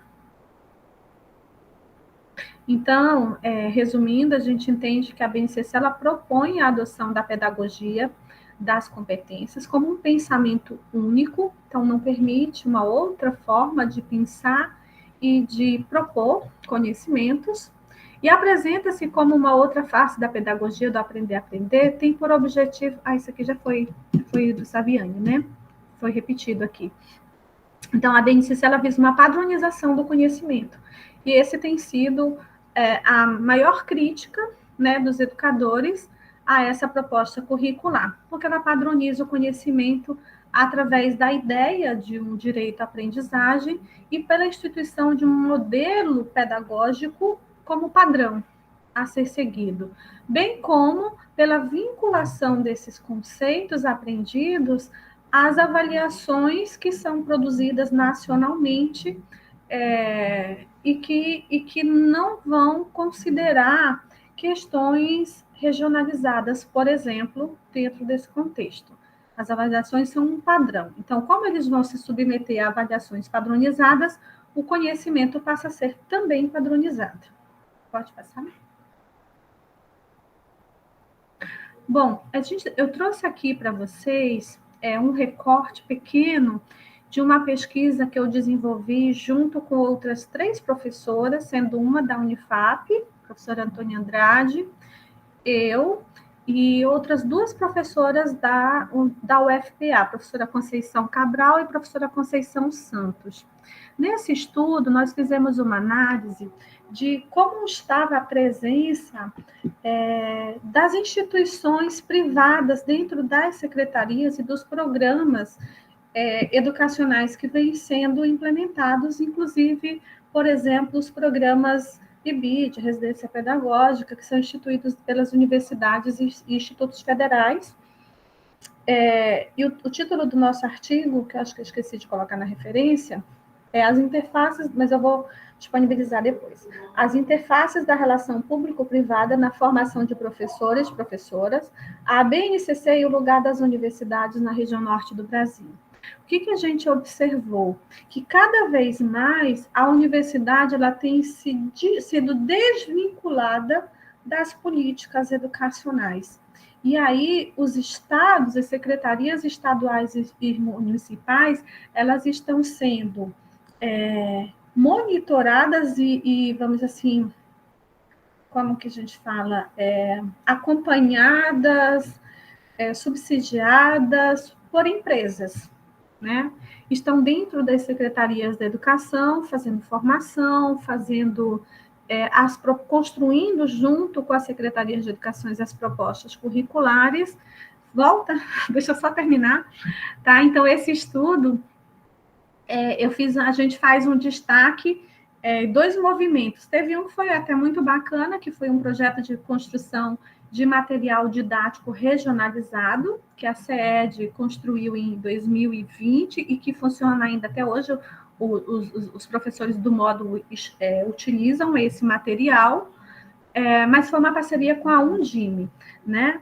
No segundo, nós destacamos o curso online de material educacional do ensino fundamental alinhado ao currículo, como usar para melhorar a aprendizagem, voltado à capacitação de uso de material da BNCC, que foi coordenado pela Nova Escola. Tá? E aí, pode passar um pouquinho, esse estudo ele não foi restrito ao Amapá, nós fizemos esse estudo na região norte, e aí um pouquinho da malha que a gente conseguiu construir, esse mapa, ele foi apresentado num evento que a gente apresentou na Rede Universitas no início desse ano, e mostra um pouco aqui quais são as instituições que a gente conseguiu localizar por meio dos sites das secretarias de educação. E aí, gente, tem mais do que isso, porque os sites eles são muito mal elaborados, eles nos dão pouquíssimas informações sobre o que realmente acontece na educação. Então, quando a gente precisa de uma informação melhor sobre a educação, sobre os programas em desenvolvimento, a gente precisa ter uma presença nas secretarias de educação, porque pela rede disponibilizada oficialmente nos canais, a gente não tem. Então, aqui, por exemplo, ICE, Instituto Natura, Associação Nova Escola, Instituto Lungo, BID, Instituto Unibanco, Itaú, Oi Futuro, Movimento pela Base, Inspirar, Instituto Sonho Grande, Fundação Telefônica, Reúna, Bacen, todos esses aqui, Fundação Lema está em todos, tá vendo? Então, esses sinais, assim, mostram um pouco onde está. Então, no Amapá, o destaque é a Fundação Lema, o Instituto Natura, ICE, esse instituto, que eu agora não lembro qual é o significado. Pode passar? Então, existe uma rede aí. Bom, e aí a gente traz para reflexão um pouco sobre a nossa especificidade, porque numa perspectiva de padronização do currículo, o que nos incomoda? Qual é o problema? Né? A gente pode pensar assim, por que não um currículo igual para todo mundo? Né? E o que nos incomoda, e esse estudo onde faz parte junto com o professor Salomão Age e outros autores, a gente fala assim, que a educação das Amazônias ela tem desafios, porque precisa ser uma educação que considere a vivência desses povos, a diversidade. Isso não significa limitar ao que é regionalizado, mas que eles precisam fazer parte do contexto curricular. A gente não pode simplesmente importar um modelo educacional e conhecimentos que muitos deles não se encaixam a essas vivências. Então, os povos tradicionais das Amazônias são ribeirinhos, pescadores, camponeses, trabalhadores do campo, indígenas, extrativistas, e temos também habitantes das periferias das cidades, entre tantos outros coletivos sociais que são excluídos pelos projetos de modernidade e modernização bem como pelas políticas que são construídas nacionalmente nessa perspectiva aí de padronização. Então, um pouco aqui as fotos de algumas escolas que nós temos aqui no Amapá, né? Muitas delas ribeirinhas, outras no meio mesmo da floresta. Pode passar? Gomes e Calado traz para a gente uma reflexão de que compreender o papel das políticas educacionais no contexto amazônico é, antes de tudo, entender a diversidade do povo que nele é inserido, entendê-la como uma construção histórica, cultural e social das diferenças, que está ligada à pluralidade, heterogeneidade e variedade, ou seja, as políticas educacionais não podem desconsiderar esse contexto, não podem impor também um conhecimento a esse grupo que muitas vezes esses conhecimentos não vão fazer o menor sentido para eles. Então, para que eles possam desenvolver e chegar, vamos dizer assim, a um currículo padronizado, é preciso criar outras pontes, precisa se trabalhar a partir de uma realidade. E aí, quem nos fala sobre essa perspectiva de aprendizagem que nasce no contexto real para partir para outros horizontes que estão mais distantes, é um autor russo chamado Lev Semenovich-Vygotsky, que é conhecido pela pedagogia histórico, pela pedagogia sócio-histórica. Então, ele nos diz que para que eu possa aprender algo, eu preciso fazer uma relação deste novo conhecimento com um conhecimento que eu já tenho.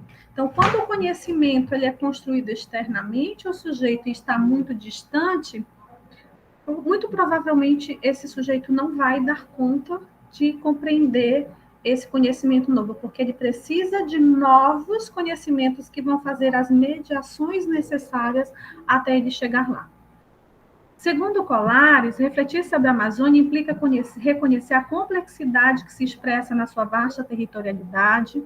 Então, nesse sentido, a gente apresenta especificamente o contexto da Amazônia mapaense para a discussão desse trabalho que remete, além de sua localização geográfica, às questões de ordem econômicas, sociais e culturais. Pode passar?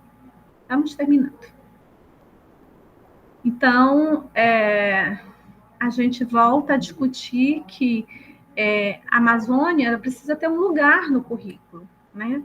Mas este novo currículo que está sendo implementado por meio da BNCC não tem a Amazônia, tá? Então, Gomes e Calado nos alerta que as vivências regionais elas têm sido cada vez mais aliadas ao pensamento capitalista e colonialista, então, de fora para dentro, então, de imposição de um conhecimento. E Coelho vem nos trazer a perspectiva de que o referencial curricular mapaense ele foi construído numa perspectiva de alinhar esses princípios à realidade mapaense, mas ele basicamente ele reproduz esse conhecimento no seu documento. Pode passar. Eu não vou fazer a leitura desse trecho, tá? Pode passar, que a gente já falou sobre isso. E aí uma pergunta. Pessoas com modos de vida, cultura, saberes e interesses tão diversos têm que aprender os mesmos conhecimentos e submeter à mesma lógica de desenvolvimento? Pode passar? Para a gente refletir. E aqui é uma charge que a gente encontra na internet e que eu não consegui encontrar assim rapidamente a charge em português. Mas aí é uma analogia sobre a questão da avaliação, né? Mostrando aí sujeitos, né, diferentes. A gente tem aí um corvo, um macaco, um pinguim, um elefante, um peixe, uma foca e um cachorro e um professor que vai dizer que eles vão ser avaliados nesse momento e que para eles serem avaliados, eles precisam fazer uma prova e a prova é subir na árvore. E a pergunta é, todos vão conseguir? Todos estão preparados? Todos têm condições? O elefante vai subir na árvore? O peixe? A foca? Ou será que o macaco e o corvo têm aí privilégios e vão conseguir dar conta, enquanto que os outros vão ficar tentando, sem conseguir. Pode passar? Então, a gente tem como proposição, dentro do nosso núcleo de estudos, né, o NUC4, e aí, conjunto com alguns participantes da UPMS, que são grupos que uma perspectiva da universidade, do movimento social, né, que não é uma universidade oficial, mas é uma universidade de estudos, e a gente traz a perspectiva de que a gente precisa amazonizar o mundo e a educação, né, e não se submeter a uma lógica padronizante e capitalista, né? E amazonizar para a gente não significa regionalizar as relações sociais, a produção acadêmica, as práticas educativas. Amazonizar ela significa dialogar com as epistemologias e saberes dos povos originários, tradicionais e camponeses das Amazônias, valorizar esses saberes, colocar esses saberes em evidência para que, a partir desses saberes, a gente possa construir novos saberes que sejam significativos para esses sujeitos. Então, significa aprender com o bem viver e com as ancestralidades pluriversas dos povos do campo, das águas e da floresta. E aí a gente entende que os povos originários e tradicionais, eles compreendem as múltiplas Amazônias como um grande patrimônio ecológico e cultural, e que nós, com o acúmulo de conhecimento que possuímos, podemos fortalecer e ampliar essa visão, compreendendo as múltiplas Amazônias como patrimônio teórico-político, pelas questões que os povos e grupos nela tradicionalmente vivem e levantam, e nos interpelam. Então, quem primeiro trouxe esse termo de Amazônia no plural foi o pesquisador Carlos Walter Porto Gonçalves, e ele nos deixou a semana passada, né, no final da semana passada, ele partiu para outro plano e deixou um legado muito importante. Ele era um geógrafo que conviveu com indígenas, com povos originários da Amazônia durante vários anos e constituiu uma ferramenta, um estudo muito importante sobre a Amazônia na perspectiva da valorização dos territórios, dos saberes culturais, e mostrando da importância que esses saberes têm para a própria Amazônia. Então, quem mais conhece a Amazônia são os próprios povos da Amazônia. Então, não podemos deixar de considerar a importância desses conhecimentos dentro de uma formação acadêmica, seja escolar, inicial, seja acadêmica superior. Pode passar, para a gente finalizar? Yolanda, por favor. Acho que falta só mais esse slide. Então, a gente traz aqui para a gente fechar uma fala do Paulo Freire, que diz assim: a educação libertadora, problematizadora, não pode ser o ato de depositar ou de narrar, ou de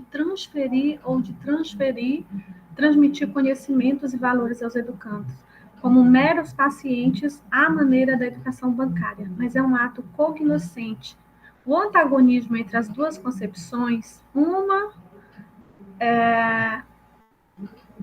a bancária, serve à dominação, outra, a problematizadora, serve à libertação. Toma corpo exatamente aí.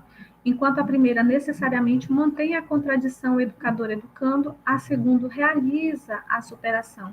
Ou seja, a educação ela precisa partir de uma perspectiva que oportuniza ao sujeito conhecer a sua história, a sua vida, a importância dos saberes que a sua cultura já construiu, para que a partir daí ele também possa conhecer outras. Mas não pode ser limitadora a entender que o que está fora daquele conhecimento é que é válido, é que é importante e que é o que vai realmente fazer sentido para ele. Por isso aí essa imagem aí de um recorte, né, da manipulação, né, para a gente trabalhar numa perspectiva realmente de libertação, de problematização. E é isso, gente, a gente encerra por aqui. Eu deixei as referências indicadas. Faltou uma referência, né, mas que eu vou disponibilizar depois, e no artigo que eu estou construindo deve ir também. E eu agradeço, fico aqui à disposição para a gente conversar, o que vocês acharem que a gente pode dialogar um pouquinho mais.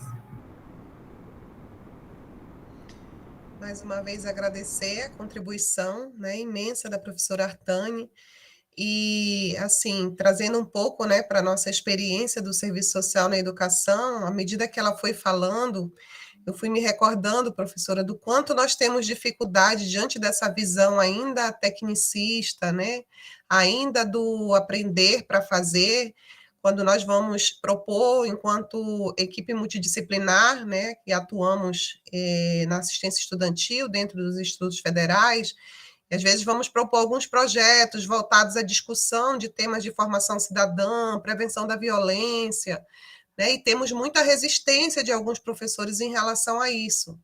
Então, essa visão mercadológica, ela ainda está muito presente, né? Não temos, às vezes nós temos muita dificuldade de encontrar parceiros para desenvolver projetos, né? Professores, porque a gente sempre diz que, por mais boa vontade que a equipe multidisciplinar, né, os profissionais da psicologia, do serviço social, da área da saúde, que estão à disposição dos nossos discentes, em parceria com a equipe pedagógica, obviamente, se nós não tivermos a adesão dos docentes, fica muito difícil desenvolver o nosso trabalho, né?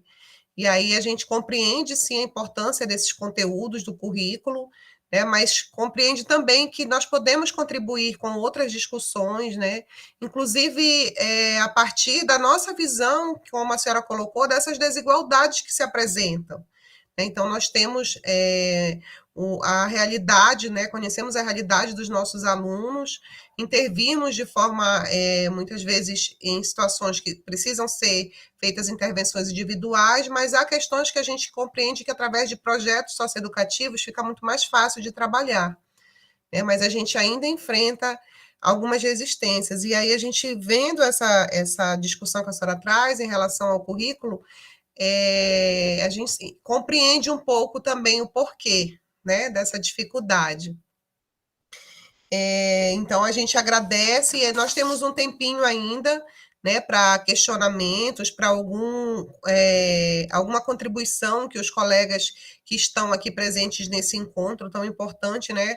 A ideia desse primeiro momento é justamente nós podermos ampliar essa discussão da educação, né? Inclusive, propositalmente, para além do serviço social, né? Por isso a professora está aqui conosco com a sua formação bem específica na área da educação, a partir inicialmente da pedagogia, para que a gente possa ampliar essa nossa discussão do serviço social na educação, né?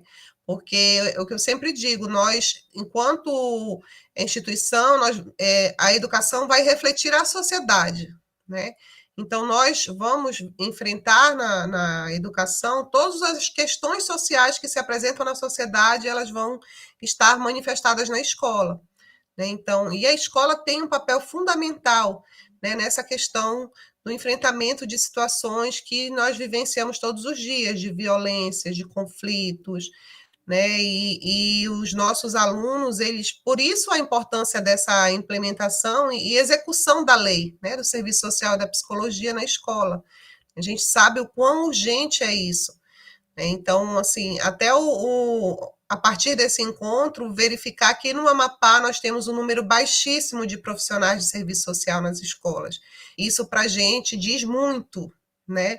Diz do quanto está sendo olhado ou não, né? Essa política educacional, né? Nós temos em Macapá, que é o maior município, apenas uma colega na Secretaria Municipal de Educação. Então, é impossível fazer um trabalho de qualidade, né? E amanhã as colegas vão falar um pouco das experiências, né? A experiência da Lilian, que está no campus Santana, é um pouco parecida com a minha, né? No campus de Macapá. E os alunos, os pais, a gente sempre ouve, né, o quão os nossos alunos são beneficiados nesse sentido, de chegar numa instituição que tem uma equipe multidisciplinar para poder fazer o acompanhamento desses alunos, né, porque nós sabemos que são realidades bem vulneráveis, que a grande maioria deles, até por conta da política de cotas, né, vivencia. Então, nós temos 50% de alunos que vêm da escola pública, né? E nós sabemos que são realidades bastante vulneráveis, Então, a sua apresentação ela contribui muito para que a gente possa discutir amanhã, a partir das nossas realidades, né, dentro da atuação da educação, no serviço social, propriamente na educação. Então, eu agradeço e deixo à disposição, se alguém quiser. A Lígia levantou a mão, e aí, na sequência, é só colocar no chat ou levantar a mão que a gente vai passando a palavra, tá, gente? Obrigada, professora. Oi, vocês me escutam? Sim, sim. Então, eu gostaria de agradecer a Artane, né? É um nome bem lindo, bem diferente. Eu nunca tinha conhecido uma Artane. Muito bonito. Então, dizer assim, que a fala dela expressou a pesquisadora da educação que ela é, né? E a contribuição e a grandiosa que ela vai dar, né, trazendo esse recorte da educação básica para os assistentes sociais do Amapá, né? Então, assim, ela fez a fala dela iniciou ela dizendo que nunca falou para um público. Eu quero dizer que, como assistente social, eu entendi cada linha, cada frase, né? E que eu aprendi muito da realidade do Amapá, né? Que é uma realidade que ela não está distante das realidades da política educacional que esse país, né, optou. Né, que a gente sabe que a opção pelas políticas de educação que aí está, e você colocou muito bem isso, ela faz parte de um projeto, né? De um projeto que a gente sabe que o pano de fundo, também como você colocou, ele está sustentado, sobretudo, nos bancos, né? Nos bancos da vida, nos organismos internacionais, FMI, né? No Banco Mundial, sobretudo, que são quem ditam hoje as políticas educacionais. Mas isso nos afeta, sobretudo enquanto assistentes sociais, enquanto pedagogo, enquanto psicólogo, porque essa desigualdade, né, sobretudo no acesso e na permanência, ela traz desigualdades históricas, educacionais, que a gente precisa estar mediando no nosso cotidiano, no nosso saber fazer profissional. E aí é que está o grande gargalo, né? Quando a gente se depara na realidade, o que é que a gente vai fazer, por exemplo, com currículos, como você colocou, que não corresponde à realidade do estudante? A gente, às vezes, se sente dentro de uma realidade enganosa, porque, às vezes, nós temos um currículo que tem esse perfil, né, pré-configurado, que esse perfil a gente sabe que vai formatar trabalhadores, estudantes, jovens, que não vão conseguir, na verdade, ingresso no mercado de trabalho, por mais qualificado que ele seja, né? Então, como você enfatizou, é um currículo que realmente atende esses interesses, né? E que vem influenciando de forma significativa a formação, né? Não só a formação no ensino fundamental, no ensino médio, mas, sobretudo, também no ensino superior, né? Então, essa base nacional curricular, que é bem formatada, ela atende essa lógica de não investimento, a lógica de compra de saberes, né? E aí ela é uma lógica que ela exclui, ela é excludente. E aí como que a gente vai trabalhar depois, principalmente nós, a gente talvez traga isso na fala de amanhã, essas pessoas que estão excluídas e que elas não vão conseguir nunca trabalhar no mercado, no mundo do trabalho. Essa população, ela parece que vira um nicho para o nosso trabalho. Logicamente que nós não queríamos estar nesse lugar, mas as pessoas, por exemplo, que não são absorvidas pelo mundo da empregabilidade, elas estão lá batendo na nossa porta, solicitando a implementação de políticas públicas que vai dar fome, né, do que a barriga grita, para a habitação e para coisas que seria necessidades humanas que a priori seria bem simples, mas às vezes elas são fundamentais para a existência do sujeito.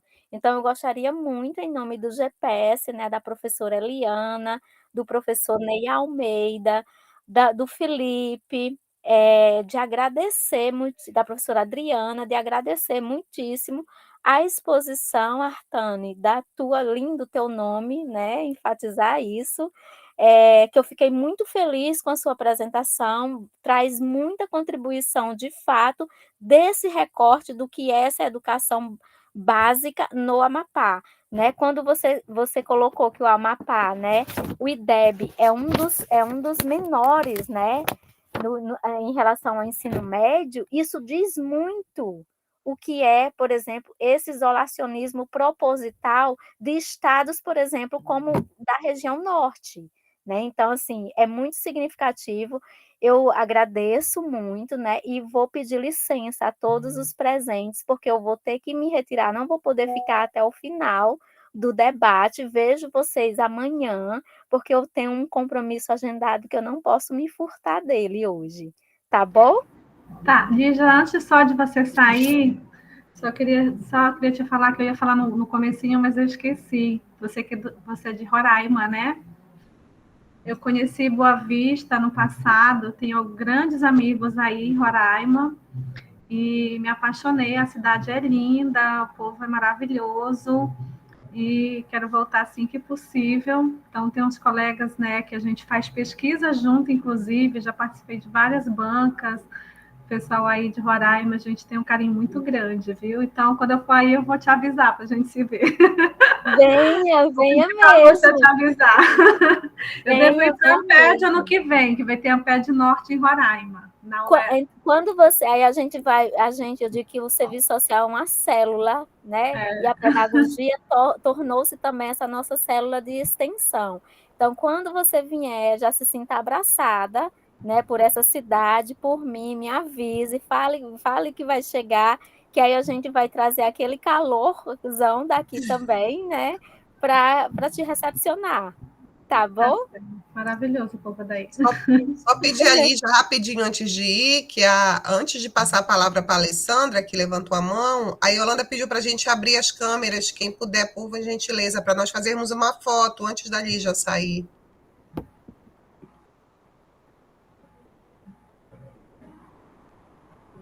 Gente, 1, 2, 3 e vou tirar aqui. Pronto.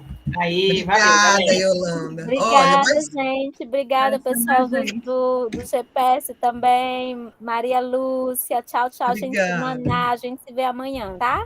Ok, até amanhã. Tchau, tchau. Obrigada. Então, a gente vai dar continuidade, passar a palavra agora para a Alessandra, que levantou a mão. Pode falar, Alessandra.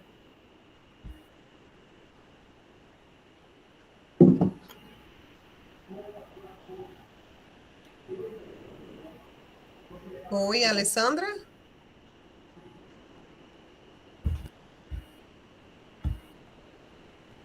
Oi, tudo bem? Tudo. Estão me ouvindo agora? Estamos. Eu estou meio com uma luz aqui na minha cara.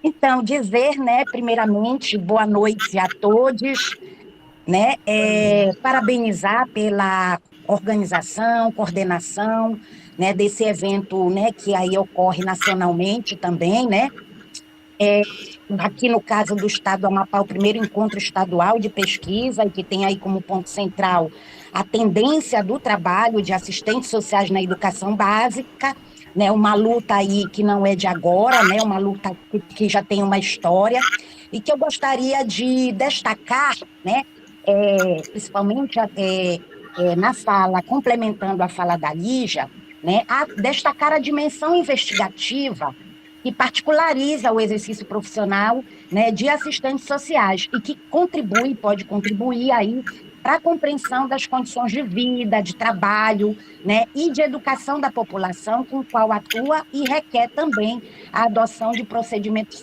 sistemáticos, né, que possam aprender essa realidade social aí trazida, né, na fala da professora, né, para além da empiria, né, para além da sua aparência. Então, aí trata-se de uma dimensão, né? Porque, às vezes, o trabalho do assistente social é apenas reconhecido socialmente pela sua dimensão técnico-operativa, né? E aí eu quero destacar que existem, além da técnico-operativa, a teórico-metodológica, a ético-política e a dimensão investigativa, que para mim é fundamental para a análise da política de educação em sentido mais amplo, né, que possa ultrapassar apenas a verificação de metas relativas ao acesso e permanência, né, da criança e do adolescente no ensino, contribuindo, inclusive, com novas estratégias de ação profissional e multiprofissional, né, dos sujeitos singulares e coletivos, a partir do quê? Do desvelamento, através da atitude investigativa, né, de como a política de educação se escreve nos processos de reprodução das desigualdades sociais, já colocado aí na fala da professora. Então, assistente social tem o compromisso de a preocupação com a qualidade não deve ser capturada pelas armadilhas e artimanhas que os discursos hegemônicos aí difundem, né, a partir da pedagogia da competência, né, com os paradigmas de empreendedorismo, da empregabilidade, como foi bem colocado aí, né, destacando especialmente a visibilidade de investimento ou não, né, em projetos pedagógicos para que direcionem para uma concepção, né, que seja aquela transformadora, como foi também colocado aí, destacado pela professora, né? Então, era isso que eu queria destacar, né, complementando as dimensões do trabalho do assistente social, não se resume apenas ao técnico operacional, e que todas as falas nos fazem lembrar especialmente da nossa dimensão da profissão investigativa. Obrigada. Obrigada, Alessandra, pelas contribuições. Mais alguém gostaria? Não? Alguém quer levantar a mão, quer fazer alguma pergunta?